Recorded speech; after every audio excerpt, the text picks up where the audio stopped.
Hello guys, my name is Vikas. बच्चों, आज हमारी अकाउंटिंग रेशो की यह 5th क्लास है। बच्चे, इस क्लास के अंदर मैं आज आपको लिक्विडिटी कॉन्सेप्ट के डिसीजन मेकिंग वाले क्वेश्चन कराने वाला हूँ। बच्चे, अभी तक हमने रेशो चैप्टर का सिर्फ फर्स्ट कॉन्सेप्ट कराया, जिसका नाम था लिक्विडिटी रेशो। लिक्विडिटी के अंदर कौन कौन से रेशो थे वो मैंने आपको सब समझा दिए थे। बच्चे, जो ये कॉन्सेप्ट है ना लिक्विडिटी का, इसके क्वेश्चन 1 से लेकर 35 तक के दे रखे हैं। हमने ये मैक्सिमम कर लिए थे, लेकिन बीच में कुछ क्वेश्चन आए थे जिनको मैंने बोला था इन्हें फिलहाल छोड़ दो, इन्हें मैं बाद में कराऊंगा। क्यों छुड़वाए थे? मैंने कहा था ये डिसीजन मेकिंग के हैं, इनको मैं अलग से डिस्कस करूंगा।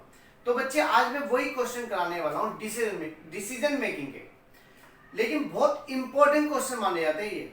बच्चे, अब एक बात सुनना, यदि आपको डिसीजन मेकिंग के क्वेश्चन को समझना है तो आपको क्या क्या चीज पता होनी चाहिए। बच्चे, फिलहाल मैं आपको सिर्फ ये बता रहा हूँ, सिर्फ आपको ये समझना। ये समझ गए तो डिसीजन मेकिंग का सवाल हो गया बहुत इजीली। और अभी आपको करना भी क्या, सिर्फ आपको शुरू के 15 मिनट्स मुझे देने हैं इसे सही तरीके से समझाने के लिए। सही है? तो बच्चे, स्टार्ट करते हैं। करंट रेशो में दो चीज होती है। बच्चे, करंट रेशो का फॉर्मूला क्या होता है? बच्चे, करंट रेशो का फॉर्मूला होता है current assets upon current liability. तो आपका जो करंट रेशो का फॉर्मूला वो तो ये है। सही है? यही होता था। करंट एसेट्स में आपकी क्या क्या करंट एसेट्स होती है ये आपको पता होनी चाहिए। बच्चे, करंट एसेट्स में क्या है? कैश आपकी करंट एसेट्स है। बैंक, जो पैसा आपका बैंक में पड़ा वो भी आपकी क्या करंट एसेट्स है। आपके डेटर्स, बच्चे डेटर्स भी आपके क्या करंट एसेट्स है। बिल रिसीवेबल क्या होता है? आपकी ये भी करंट एसेट्स है। इन्वेंटरी, प्रीपेड और भी हो सकता है एक दो। सही है? स्पेस नहीं था, फिलहाल मैं नहीं लिखा। जितना है उससे काम चल जाएगा समझने के लिए। सही है? तो बच्चे, ये सभी क्या है? आपकी करंट एसेट्स। यदि मैं इन सबको जोड़ दूं, बच्चे इन सबको मैं ऐड कर दूं तो मेरी क्या बन जाएगी? करंट एसेट निकल जाएगी। समझ में आई बात या नहीं? इसी प्रकार से बच्चे करंट लायबिलिटी में क्या क्या होता है? क्रेडिटर्स करंट लायबिलिटी का पार्ट से, बीपी करंट लायबिलिटी का पार्ट से, आउटस्टैंडिंग एक्सपेंसेस ये भी किसका पार्ट है? करंट लायबिलिटी का, बैंक ओवरड्राफ्ट प्रोविजन। तो बच्चे, ये सारी क्या होती है? Current liability. इन सबको जोड़ दो तो मेरी करंट लायबिलिटी निकल जाएगी। समझ में आ गई बात या नहीं आई? बच्चे, मैंने अभी तक आपको क्या बताया? कुछ नहीं बताया, बहुत सिंपल। आपको करंट रेशो का फॉर्मूला पता होना चाहिए बस, और साथ ही साथ पता होनी चाहिए कि करंट एसेट्स कौन कौन सी होती है और करंट लायबिलिटी कौन कौन सी होती है। समझ में आ गई? एक काम करो, पहले वीडियो को थोड़ी देर रोको और इससे पूरा याद करो। क्वेश्चन अपना आप ही कौन से समझ में आता रहेगा। याद कर लिया? समझ में आ गया? चलो, तो अब मैं आगे चलता हूँ। बच्चे, अब मैं इसके कॉन्सेप्ट के सवाल कराऊं। चलो स्टार्ट करूं। बच्चे, हमारी नई बुक्स के हिसाब से हमने 13 तक के क्वेश्चन कर लिए थे। 14, 15, 16 ये 3 क्वेश्चन फिलहाल मैंने स्किप करे थे और बीच में और क्वेश्चन स्किप कर रखे। 3 क्वेश्चन वहाँ 27 शायद बुक्स में है, 28, 29, 30 ये 3 क्वेश्चन। टोटल 6 क्वेश्चन 1 से लेकर 35 में 6 क्वेश्चन डिसीजन मेकिंग के मैं एक करा दूंगा और आपके सारे क्वेश्चन हो जाएंगे, इसकी गारंटी मेरी है। जो क्वेश्चन नहीं समझ में आएगा आप मुझे कमेंट करना, सीरियस बताओ, मैं जरूर बताऊंगा आपको। क्लियर है? तो बच्चे, क्वेश्चन नंबर 15 से स्टार्ट है। पहले 15 का ध्यान से देखना। जब मैं क्वेश्चन रीड करता हूं तो हर बच्चे का फोकस बुक्स में होना चाहिए। स्टार्ट करो रीड करना, जो ध्यान से देखना, सब बच्चे बुक्स में फोकस करो। स्टेट गिव रीजन, बच्चे आपको रीजन के साथ बताना। State give reason whether the current ratio will improve, आपको बताना है कि जो आपका करंट रेशियो है वो इंप्रूव होगा और डिक्लाइन होगा और विल हैव नो इफेक्ट या कोई इफेक्ट नहीं होगा in each of the following transaction. बच्चे, आपको क्या दी गई है? ट्रांजैक्शन। तो आपको जितनी भी ये ट्रांजैक्शन दी गई है प्रत्येक के बारे में निकालना कि इस वाली ट्रांजैक्शन से हमारा रेशियो इंप्रूव होगा या डिक्लाइन होगा या नो चेंज होगा। तीनों में से कुछ एक होगा। समझ में आई बात या नहीं आई? बच्चे, एक पॉइंट दिया है, ये आपको क्या दे रखी है? ट्रांजैक्शन दे रखी है और आपको क्या बोला है कि इन ट्रांजैक्शन से हमारे करंट रेशियो पे क्या इफेक्ट पड़ेगा, कि हमारा करंट रेशियो इंप्रूव होगा, डिक्लाइन होगा या नो चेंज होगा। समझ में आई बात? चलो, नहीं भी आई अभी समझाता हूं। और क्वेश्चन में बोला है इफ करंट रेशियो आपका 2:1, आपको करंट रेशियो कितना दे दिया? 2:1। पॉइंट नंबर फर्स्ट की बात करता हूं। Cash paid to trade payable. Point number 5। बच्चे फर्स्ट पॉइंट समझ लिया ना, तो मैक्सिमम आगे की चीजें क्लियर होने से हो जाएगी। बच्चे आपको फर्स्ट पॉइंट दिया है कैश पेड करा, हमने कैश पेड किया, किसको पेड किया? Cash paid to trade payable. बच्चे समझ में आ गई बात या नहीं है? क्वेश्चन में हमें क्या दे रखा है बच्चे? क्वेश्चन में हमें करंट रेशियो दे रखा है।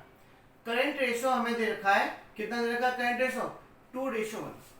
बच्चे एक काम करना, आप इस करंट रेशियो को जितना हल्का कर सकते हो उतना कर लो, सही है? इसे आपको करंट रेशियो दिया होगा, हमेशा दिया होगा। अब आपको कुछ पॉइंट दे रखे, आपको बताना इस पॉइंट की वजह से ये करंट रेशियो इंप्रूव होगा या डिक्लाइन या नो चेंज। बच्चे मैं एक काम कर रहा हूं, मैं 10,000 की मल्टीप्लाई ऊपर कर रहा हूं और 10,000 की मल्टीप्लाई नीचे कर रहा हूं, सही है? यदि मैं 10,000 की मल्टीप्लाई करता हूं ऊपर, तो ऊपर बन जाता 20,000 और नीचे बन जाता 10,000। बच्चे यदि मैं इसे सॉल्व करूंगा तो जो मेरा रेशियो था 2:1 वो वही रहेगा, समझ में आया? यदि मैं इसमें 10,000 की मल्टीप्लाई कर दूं और इसमें भी मैं 10,000 की मल्टीप्लाई कर देता हूं, तो मेरे रेशियो पे कोई फर्क नहीं पड़ा, सही है? पहली बात। दूसरी बात सुनना, आप जब भी आपको कोई ट्रांजैक्शन दी गए तो इस ट्रांजैक्शन की जर्नल एंट्री बनानी। 11th में आप क्या करते थे? 11th में जैसी ट्रांजैक्शन मिलती थी आप उसकी जर्नल एंट्री बना लेते थे। तो बच्चे जर्नल एंट्री बनाते हैं, cash paid to trade payable. Cash आ रहा है या जा रहा है? बच्चे जब मैं कैश से पेमेंट करूंगा तो कैश मेरे पास से जा रहा है, और कैश आता है डेबिट, जाता है क्रेडिट। तो बच्चे इस पॉइंट की एंट्री बताओ क्या बनेगी? इस पॉइंट की एंट्री बनेगी ट्रेड पेबल अकाउंट डेबिट। ये एंट्री बनानी नहीं है, ये तो बस सिर्फ ओरली रहेगा काम। अभी फिलहाल मैं समझा रहा हूं तो शायद मुझे समय लगे, पूरी एंट्री नहीं बनानी, सिर्फ एंट्री बनाओ, नरेशन की जरूरत नहीं है।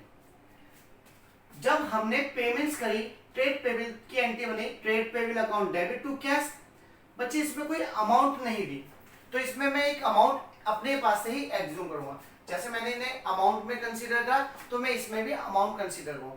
बस एक बात ध्यान रखनी चाहिए, इन दोनों से हमेशा कम होनी चाहिए, सही है? तो मान लो मैं एग्जांपल के तौर पे 5,000 रुपए ले रहा हूं। मान लो मैंने 5,000 की ट्रेड पेबल का पेमेंट करा, समझ में ये बात क्लियर है?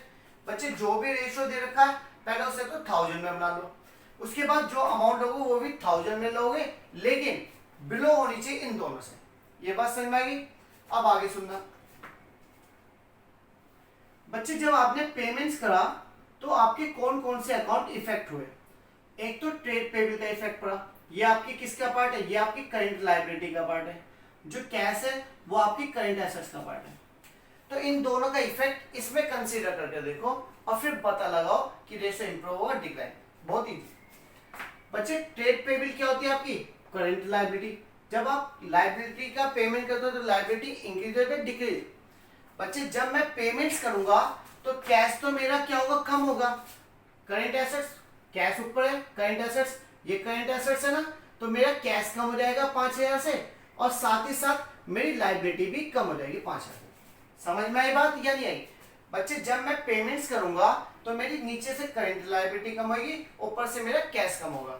अब सोल्व करके देखो ये क्या निकला, ऊपर रह गया 15,000 और नीचे कितना रह गया 5,000। 3 जीरो से 3 जीरो कटी, काट लो 5 से 3 रेशियो कटी। तो अब आप पता लगाओ आपका जो रेशियो है वो इंप्रूव हो रहा है डिक्लाइन। बच्चे पहले रेशियो हमारा जो क्वेश्चन में दे रखा था वो 2:1 था, लेकिन इस पॉइंट का यदि मैं इफेक्ट कंसीडर करके देख रहा हूं तो मेरा रेशियो क्या बन जाता? 3:1। तो हमारा आंसर क्या होगा? हमारा आंसर होगा बच्चे, हमारा जो आंसर है वो क्या हो रहा है? इंप्रूव हो रहा है। 2 से 3 हो रहा है ना, जब 2 से 3 हो रहा है तो हमारा रेशियो क्या हो रहा है? इंप्रूव हो रहा है। अब क्वेश्चन में बोला था रीजन भी देना है। रीजन बहुत सिंपल है, आप देख सकते हो आपकी एक करंट एसेट घट रही है और एक करंट लायबिलिटी घट रही है। तो बच्चे आप बताओगे इन द प्रेजेंट केस कह दो या इन दिस केस, आप लिखोगे क्या? इन दिस केस में क्या होती है? Current assets and current liability जो थे इज रिड्यूस हुई। बच्चे current asset and current liability जो है रिड्यूस हो रही है, रिड्यूस हो रही है। In this case current assets and current liability जो थे रिड्यूस हो रही है, रिड्यूस टू इक्वल अमाउंट। क्या हो रही है? Equal amount. बच्चे दोनों ही इक्वल अमाउंट से घट रहे हैं। हमारी करंट एसेट भी 5000 से घटी और करंट लायबिलिटी भी 5000 से घटने की वजह से जो रेशियो पर इफेक्ट पड़ रहा है वो इंप्रूव हो रहा है। समझ में आई बात या नहीं है? क्लियर है? एक बार फिर समझा, इसे रिकॉल कर दो, समझना। जब भी आपको कोई पॉइंट दिया जाए उसकी एंट्री बना लो और उसमें एक ऐसी अमाउंट ले लो जो इस यहाँ पर रखने के बाद वैल्यू ऐसे है जो कट जाए इजीली। सही है? 1000 में लिया तो ज्यादा, ये जो मैं ले रहा हूँ ये वाली अमाउंट फिक्स कर लो। चाहे हमें रेशियो जब भी दे रखा होगा इसी तरीके से दे रखा होगा। मैंने ऊपर 10,000 से मल्टीप्लाई, यहाँ पे भी, तो ये इस तरीके से बन गया। बच्चे जब मैं पेमेंट्स कर रहा हूँ तो मेरा नीचे से तो लायबिलिटी कम हो रही है और ऊपर से कैश, दोनों को हटाने के बाद जो मेरे पास अमाउंट आई उसे सोल्व करके पता लगा रेशियो इंप्रूव और डिक्लाइन। तो यहाँ पे रेशियो इंप्रूव हो रहा था। क्यों हो रहा था? क्योंकि हमारी करंट एसेट्स और करंट लायबिलिटी दोनों की दोनों घटी है इक्वल अमाउंट से। समझ में आई बात या नहीं? तो बच्चे आप इसका स्क्रीनशॉट ले लो, फिर मैं नेक्स्ट पार्ट कराता हूँ। समझ में आ रही बात? तो बच्चे मैं नेक्स्ट पार्ट कराऊंगा, ध्यान से। बच्चे नेक्स्ट पार्ट में बोला है bills payable discharge. Point number second, bills payable जो थे आपके डिस्चार्ज हो रहे हैं। बच्चे जो आपके बिल्स पेबल थे वो डिस्चार्ज हो रहे हैं। सबसे पहले इसे समझना। और आपको करंट रेशो क्या लेना? फिर से करंट रेशो 2:1। तो आप वही ले लो, ऊपर भी 10,000 की मल्टीप्लाई और नीचे भी। अब बच्चे इसकी एक एंट्री बताओ क्या बनेगी? पता बीपी क्या होती है आपकी? लायबिलिटी। कौन सी लायबिलिटी? Current liability. डिस्चार्ज का मतलब होता है पेड करना। जब आप लायबिलिटी का पेमेंट करोगे तो वही एंट्री बनेगी जो अभी बनाई थी। इसकी एंट्री क्या बन जाती है? Bills payable account debit to cash. जब आप पेमेंट्स करोगे तो क्या एंट्री बनेगी? अमाउंट कितनी ले लूं? 5,000 ले लेता हूं। बच्चे एक चीज बताओ, इस वाली ट्रांजैक्शन से मेरे कौन कौन से अकाउंट इफेक्ट हो रहे? एक तो ना बीपी। बीपी मेरा किसका पार्ट है? करंट लायबिलिटी का। कैश किसका पार्ट है? करंट एसेट्स का। तो बच्चे एक तो मेरी लायबिलिटी घट रही है और एक मेरी एसेट्स घट रही है। तो फिर से वही बन गया, 20 में से 5 गया 15,000 और नीचे 5,000। तो ये क्या? 3:1। तो आप क्या कहोगे? बी पार्ट का आंसर भी क्या होगा बच्चे? इंप्रूव हो रहा है। क्या हो रहा है? इंप्रूव हो रहा है। यहाँ तो कोई डाउट? और रीजन देना चाहो तो सेम रीजन लिखना, रीजन आप लिखना, क्योंकि यदि मैं रीजन भी लिखूंगा तो आपकी वीडियो बहुत लार्ज बनेगी जिसमें बच्चे फिर नहीं देख पाते। कौन सा समझ में आ गया क्या हुआ? आपका रेशियो पहले 2:1 था। जैसे आप कोई भी लायबिलिटी पेड करते हो, बच्चे ध्यान रखना, जब भी आप लायबिलिटी का पेमेंट करते हो तो आपका रेशियो क्या होगा? इंप्रूव होगा। लेकिन यहाँ रट के काम नहीं चल सकता, कुछ भी सिचुएशन बन सकती है। ये भी समझ में आ गया इंप्रूव क्यों हुआ? बच्चे आप इसका भी स्क्रीनशॉट ले लो। सी की बात कर रहा हूं, ध्यान सुना। B R endorse to a creditor. ये 11 के चैप्टर के तो पार्ट है। 11 में आप क्या करते थे? बिल कैसे देते थे? अपने क्रेडिटर्स को देते थे। ये होता था या नहीं? B R endorse to a creditor. बच्चे सी पॉइंट है, बिल रिसीवेबल जो था एंडोर्स कर दिया। किसको कर दिया? To creditors. ये करा ना, bills payable to endorse to creditors, to a creditor. बच्चे इस क्वेश्चन, इस वाले पॉइंट का समझना, बहुत अच्छा पॉइंट है, बहुत अच्छा, बहुत सिंपल है, समझना।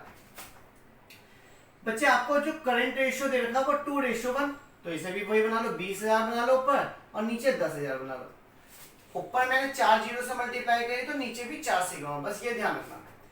बच्चे बी आर बताओ क्या होता? बी आर जानते हो क्या होता? मेरी एसेट्स होता है।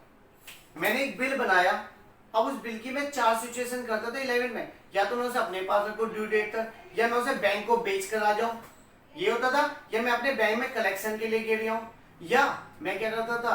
उसे किसी को दे देता था। होता था जब मैं अपना ही बिल, बच्चे जब मैं किसी के ऊपर बिल बनाता हूं और वो बिल मैं किसी को दे देता हूं तो वो कहलाता है एंडोर्स। 11 में बिल ऑफ एक्सचेंज का पार्ट है।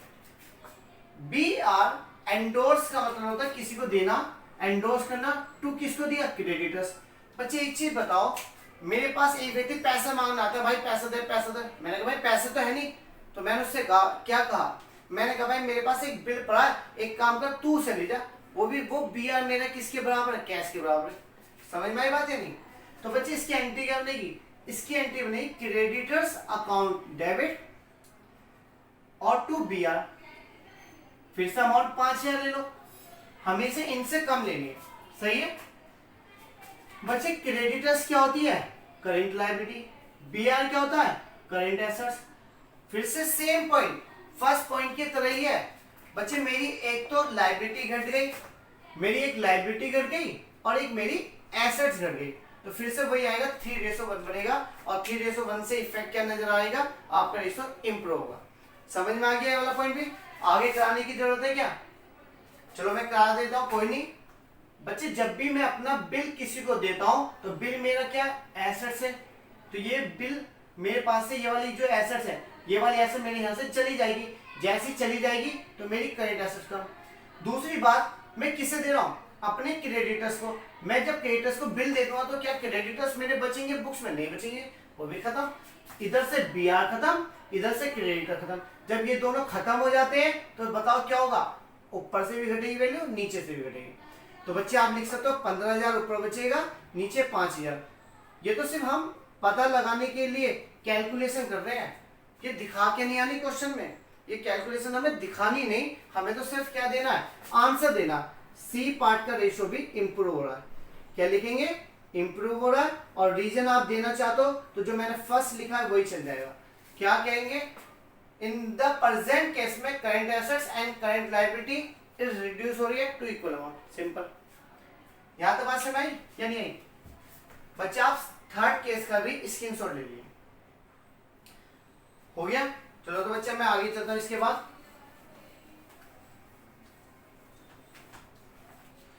बच्चे, इसके बाद पॉइंट नंबर डी की बात कर रहा हूं, ध्यान से देखना। पॉइंट नंबर डी की बात कर रहा हूं, ध्यान से। पॉइंट नंबर डी में क्या बोला, पहले समझा देता हूं। Payment of final dividend already declare, payment of final dividend बच्चे, पेमेंट किसका कर रहे हैं, final dividend. Payment of final dividend already declare का मतलब बताओ क्या होता है बच्चे, समझना इस पॉइंट को, समझना डी वाले को। करेंट रेशो आपको दे रखा है 2:1, आप इसे बना ले तो 20,000 और इसे बना ले तो 10,000, समझ में आई बच्चे। जब आप पेमेंट्स करते हो तो पैसा आएगा जाएगा, ये बताओ किस चीज का पेमेंट है, फाइनल डिविडेंड। और वो फाइनल डिविडेंड कौन से वाला, जो पहले से डिक्लेयर है बच्चे। जो डिविडेंड मैंने क्या करा, मैंने डिविडेंड पे करा, कौन सा डिविडेंड पे करा, जो मैंने डिक्लेयर करा। जब मैं डिक्लेयर करता हूं ना तो मैं अपनी एक लायबिलिटी क्रिएट कर देता हूं, वो लायबिलिटी कहलाती है शॉर्ट टर्म लायबिलिटी। वो भी किसका पार्ट है बच्चे, वो मेरी करंट लायबिलिटी का पार्ट है, समझना। मेरे यहाँ पे शेयर होल्डर ने पैसे लगा रखा है, मैंने कहा कि मैंने इस साल इतना कमाया, मैं इतना दूंगा। जैसे मैं देने की बात करी तो मेरी एक लायबिलिटी क्रिएट हो गई ना, और वो मैं कितने दिन के अंदर दे दूंगा, विदिन 30 दिन बच्चे। जिस दिन डिविडेंड डिक्लेयर होता ना उसके 30 दिन के अंदर अंदर पे करना, तो ये हमारी क्या होता है, शॉर्ट टर्म लायबिलिटी होता है। तो सेम पॉइंट बनेगा इसका भी, जैसे हम डिविडेंड पेड करेंगे तो हम डिविडेंड पेबिल के नाम से बोलते हैं उसे, क्या बोलते हैं, डिविडेंड पेबिल क्या हो जाएगा, डेबिट हो जाएगा। और टू कैश, तो हमारे पास से बच्चे ये पॉइंट भी डिक्टो फर्स्ट पॉइंट की तरह ही है। देखो सारे पॉइंट अभी तक सेम नजर आ रहे हैं, बस आपको एंट्री बनानी आनी चाहिए। एक चीज बताओ, जब मैं कहता हूं कि मैं आपको पैसे दूंगा तो मैं अपनी एक लायबिलिटी क्रिएट कर रहा हूं ना, तो वो लायबिलिटी बन गई। कौन सी लायबिलिटी है, डिविडेंड पेबल के नाम से बन गई। और डिविडेंड पेबल किसका पार्ट है, इसका करंट लायबिलिटी का। तो बच्चे जो डिविडेंड पेबल है ये मेरी करंट लायबिलिटी, और कैश क्या मेरी करंट एसेट। फिर से मेरी एक करंट एसेट घटेगी और एक मेरी करंट लायबिलिटी, दोनों इक्वल अमाउंट से घट रही है, तो इससे मेरे रेशो पर क्या इफेक्ट पड़ेगा बच्चे, मेरा रेशो इंप्रूव हो जाएगा। समझ में आया, मेरा रेशो 2:1 से 3:1 हो रहा है, तो मेरा रेशो क्या हो रहा है, इंप्रूव हो रहा है। इसका भी आंसर क्या है, डी वाले पार्ट का इंप्रूव आएगा बच्चे, इसका डी वाले पार्ट का भी क्या आएगा, इंप्रूव आएगा। और रीजन आप लिखना चाहो तो सिंपल लिखोगे, डिविडेंड पेबल, या तो आप जो ही तो कि वन करंट एसेट्स रिड्यूस हो रही है and another current liability reduce हो रही है इक्वल अमाउंट, सेम जो मैंने फर्स्ट में लिखा चल जाएगा बच्चे। आप इसका भी स्क्रीनशॉट ले लीजिए। अब मैं इसके बाद पॉइंट नंबर ई कराने वाला हूं, जल्दी आओ सब बच्चे। बच्चे टाइम लगता है अकाउंट्स के क्वेश्चनों में, तो ये बस एक तो अपने माइंड लेवल सेट करो कि बहुत से बच्चे क्या सोचते हैं यार इतनी बड़ी वीडियो कैसे देखेंगे। आप कोशिश करो उन वीडियो को देखने की, जब भी समझ में आएगा चीज। सही है बच्चे। अब मैं पॉइंट नंबर ई कर रहा हूँ, ध्यान सुनना, बहुत अच्छा पॉइंट है। ये पहले भी आया था 13 के क्वेश्चन में शायद। बच्चे परचेज ऑफ स्टॉक, आप क्या कर रहे हो, आप क्या परचेज कर रहे हो, परचेज क्या कर रहे हो of stock in trade. Stock in trade का मतलब होता है बिजनेस के लिए गुड्स खरीद रहे हो। स्टॉक इन ट्रेड, और जो खरीदा गया गुड्स ऑन क्रेडिट माने उधार खरीदा गया। बच्चे फिर से बताओ, अब आपको इस पॉइंट के बारे में बताना है कि रेशो इंप्रूव होगा या डिक्लाइन होगा। बच्चे हर जगह इंप्रूव नहीं हो सकता, तो आप देख लेंगे इसमें क्या हो सकता है शायद। तो बच्चे आपका जो करंट रेशो है वो कितना दिया, 20,000 ले लिया मैंने ऊपर और नीचे 10,000। ये तो आपको समझ में आ रहा है क्यों ले रहा हूँ, क्योंकि मैं पता लगाना चाहता हूँ मेरा रेशो इंप्रूव हुआ या डिक्लाइन हुआ या नो चेंज। तो उसके लिए कुछ तो डिजिट लेकर चलनी पड़ेगी ना, इसलिए बस इस ट्रांजेक्शन की एंट्री 11 में खूब बनाई।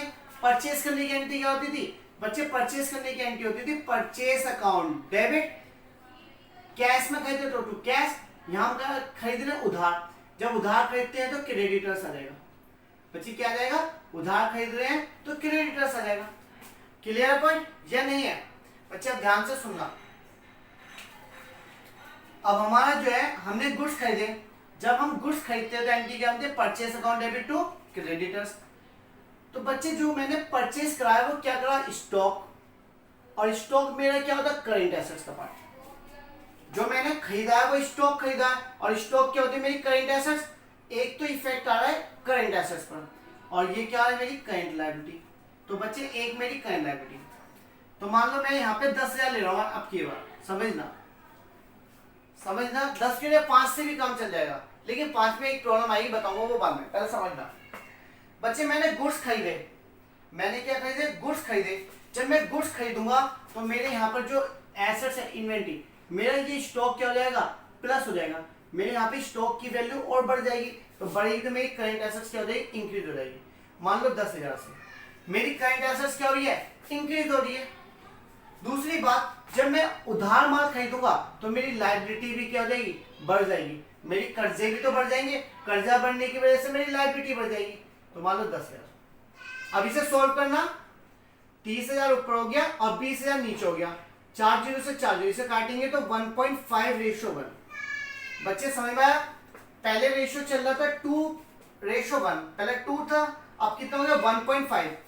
तो आपका जो रेशियो है 2 से 1.5 हुआ, तो बढ़ रहा है घट रहा, कम हो रहा है, साफ साफ दिख रहा है। तो बच्चे इसका आंसर होगा ई वाले पार्ट का डिक्लाइन। क्या लिखे, डिक्लाइन। और रीजन लिखना चाहो तो इसमें उल्टा लिख देंगे जो मैंने लिखा था। इन द प्रेजेंट केस लिख रहा हूं, चलो मैं इन दिस केस में क्या होता है, current assets and current liability जो होते हैं इज इंप्रूव हो रही है, दोनों ही क्या हो रही है, इंप्रूव किया, इंक्रीज लिख दो। Current assets and current liability जो इज इंक्रीज हुई है,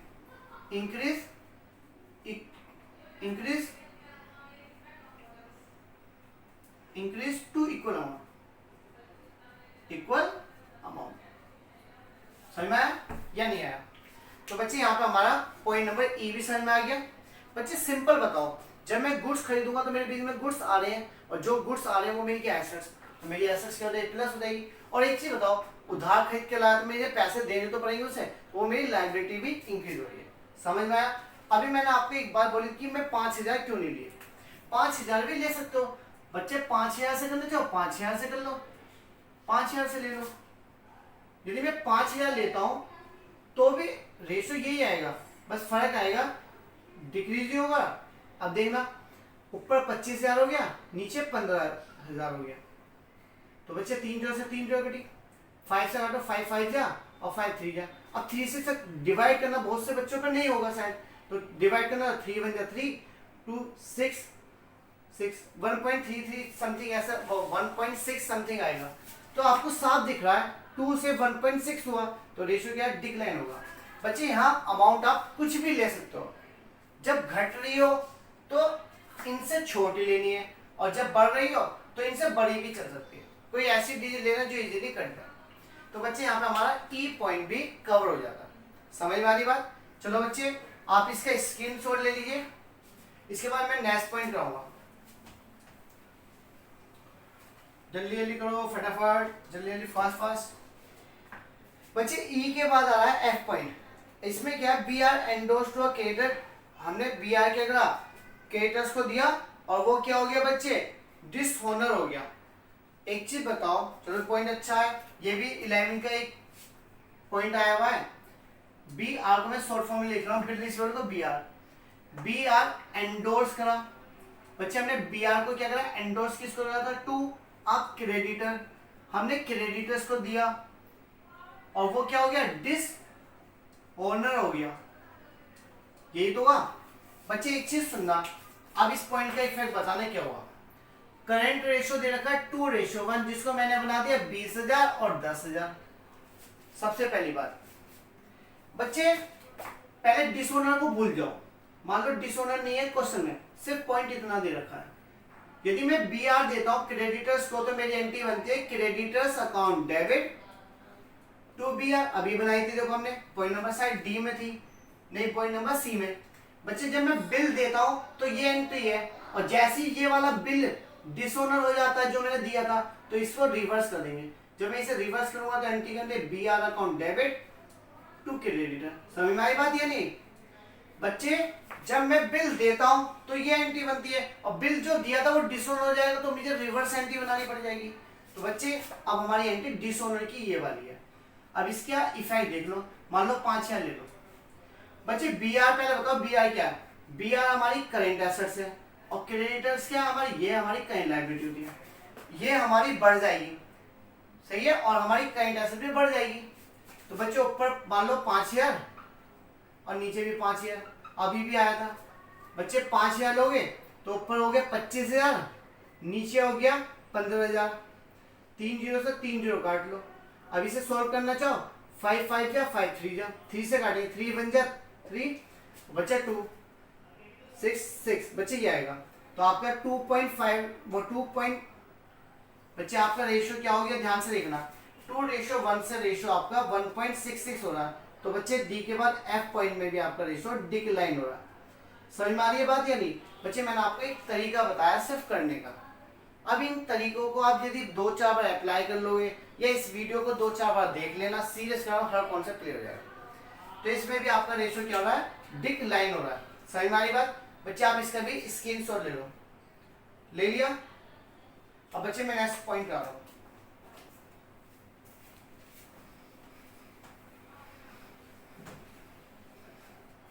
दो पॉइंट बच्चे हैं, तीन बच्चे एफ भी हो गया। अब जी पर आओ बच्चे। जी पॉइंट क्या कहता है, ध्यान सुना।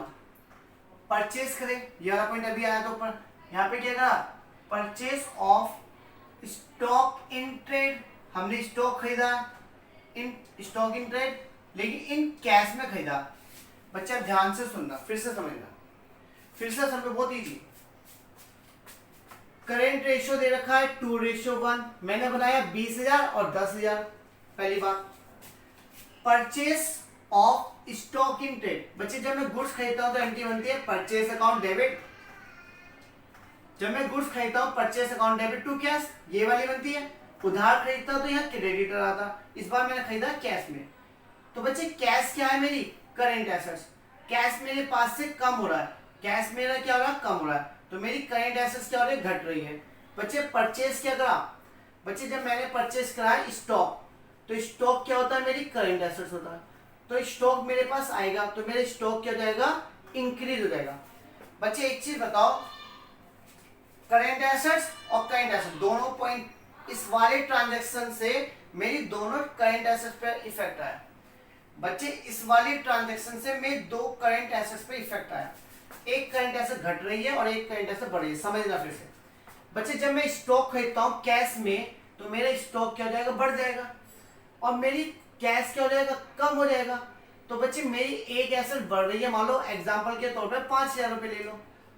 तो बच्चे मेरी एक करंट एसेट बढ़ रही है और एक करंट एसेट घट रही है, तो 5 से 5 तो कैंसिल हो जाएगा, तो रेशियो क्या रहेगा, 2:1 रहेगा। पुराना रेशियो क्या था, 2:1, और कैश में गुड खरीदने पर भी 2:1। तो रेशियो क्या हो रहा है बच्चे, नो इफेक्ट। बच्चे हमारा जो आंसर आएगा वो क्या है, नो इफेक्ट आया। अब आप रीजन लिख सकते हो, रीजन लिखना चाहो तो रीजन लिखना।